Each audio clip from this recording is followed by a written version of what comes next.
Dark humour या फिर तुम इसे डार्क कॉमेडी कह लो। बेसिकली उन चीज़ों पे जोक मारना जो कि ऑलरेडी सोसाइटी के लिए टैबू या फिर इनसेंसिटिव है, जैसे कि फैमिली, कास्ट, रिलीजन एटसेट्रा। इसके नेगेटिव एंड पॉजिटिव दोनों इम्पैक्ट्स हैं। इसके बारे में तो हम बात करेंगे, बट फिलहाल हम बात करते हैं समय रैना की कंट्रोवर्सी के बारे में, जहाँ पे रणवीर अलाबादिया ने एक ऐसा जोक क्रैक कर दिया जिसकी वजह से पूरा इंटरनेट हिल गया। Would you rather watch your parents have sex every day for the rest of your life? Or would you join in once and stop it forever? But सवाल ये है कि क्या सच में ये जोक इतना ज़्यादा ऑफेंसिव था? क्या ये मॉरली सही था? और क्या जो इतना हेट इसे मिल रहा है वो सच में इसे डिजर्व करता है?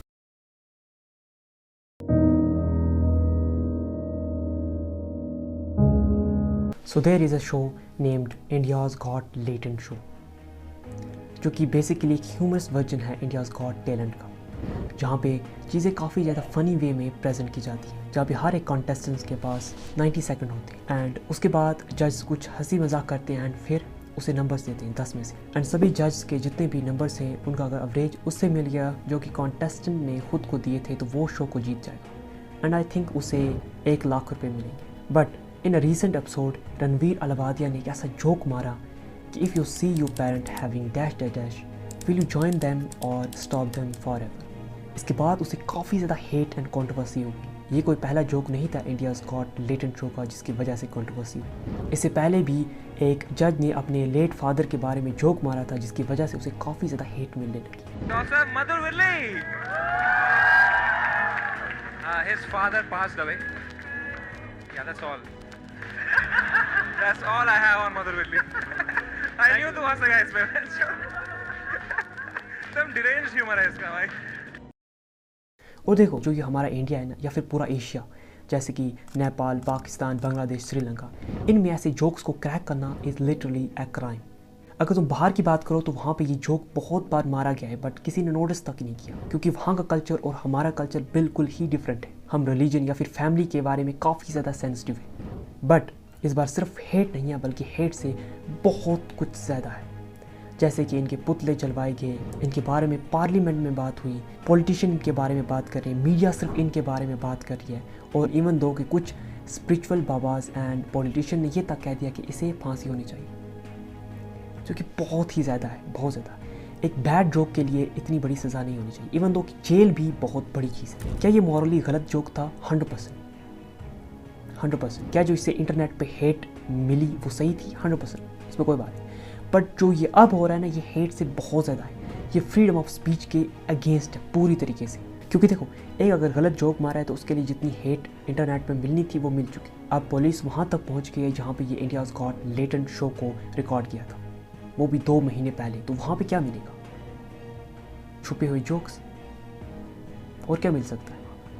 एंड जितने भी जज थे उन सभी से पूछताछ की जाएगी, पर पूछेंगे क्या कि ये जोक्स तुमने मारे कहाँ, ये कहाँ से सप्लाई होते हैं तुम्हारे पास जोक्स, राइट? क्योंकि इंडिया में बहुत सारी ऐसी चीज़ें हैं जिन पे हमें फोकस करना चाहिए, जैसे कि poverty, unemployment, pollution, female safety. क्योंकि देखो, 4 से 80 साल तक की लड़कियों का रेप होता है, उनके बारे में कोई तक बात नहीं करता। जो रिसेंट केस हुआ था कलकत्ता रेप का, इसके गिल्टी को सजाए मौत नहीं हुई, बट एक जोक मारने के लिए पॉलिटिशियन ये मांग कर रहे हैं कि इसे सजाए मौत होनी चाहिए।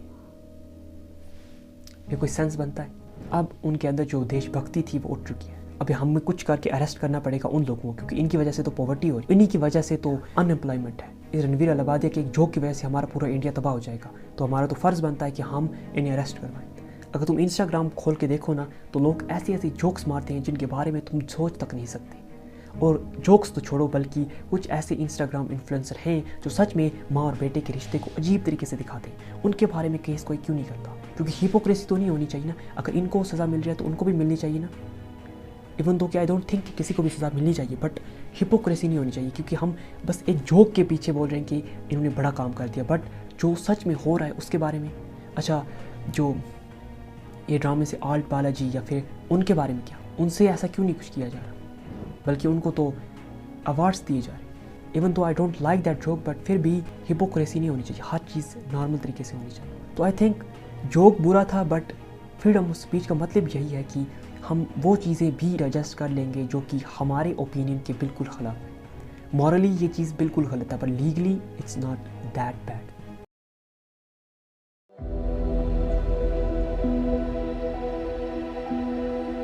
डार्क ह्यूमर बेसिकली इसके नेगेटिव एंड पॉजिटिव दोनों इम्पैक्ट्स हैं।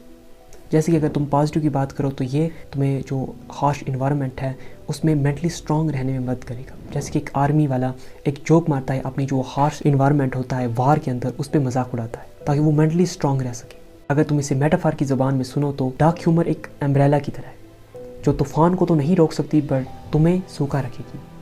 उसके दूसरे भी हैं जैसे कि सोसाइटी की वो डार्क ट्रुथ, उनके ऊपर जोक मारना जो इस पर कोई भी बात करना नहीं चाहता। कहीं ना कहीं डार्क ह्यूमर भी हमारी अच्छी चीज़ों के लिए ही यूज़ हो रहा था, बट फिलहाल का जो डार्क ह्यूमर है वो डार्क ह्यूमर नहीं है, वो इंसल्ट है, वो साइबर बुलिंग है, वो लोगों का मजाक उड़ाना है।